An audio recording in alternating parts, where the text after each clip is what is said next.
بسم الله الرحمن الرحيم. وله ما سكن في الليل والنهار وهو السميع العليم. قل أغير الله أتخذ وليا فاطر السماوات والأرض وهو يطعم ولا يطعم. قل إني أمرت أن أكون أول من أسلم ولا تكونن من المشركين.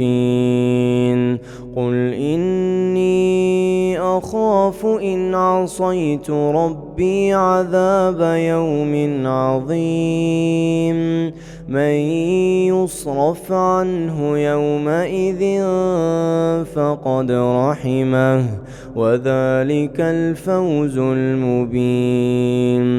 وإن يمسسك الله بضر فلا كاشف له إلا هو وإن يمسسك بخير فهو على كل شيء قدير وهو القاهر فوق عباده وهو الحكيم الخبير.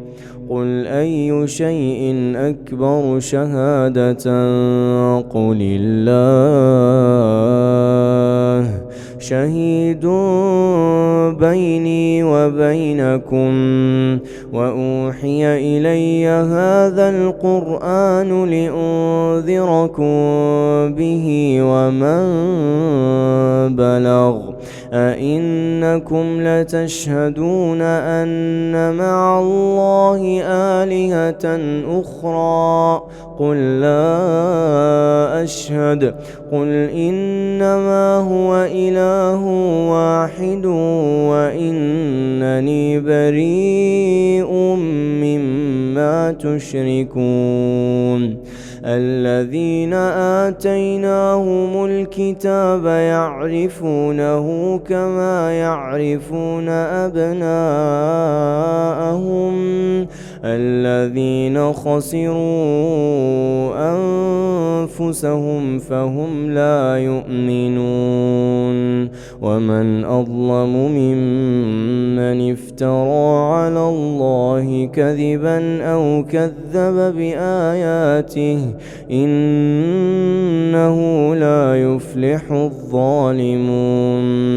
ويوم نحشرهم جميعا ثم نقول للذين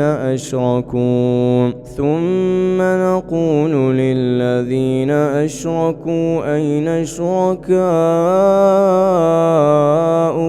الذين كنتم تزعمون ثم لم تكن فتنتهم إلا أن قالوا والله ربنا ما كنا مشركين. انظر كيف كذبوا على أنفسهم وضل عنهم ما كانوا يفترون. ومنهم من يستمع إليك وجعلنا على قلوبهم أكنة أن يفقهوه وفي آذانهم وقرا وإن يروا كل آية لا يؤمنوا بها حتى إذا جاءوك يجادلونك يقول الذين كفروا إن هذا إلا أساطير الأولين.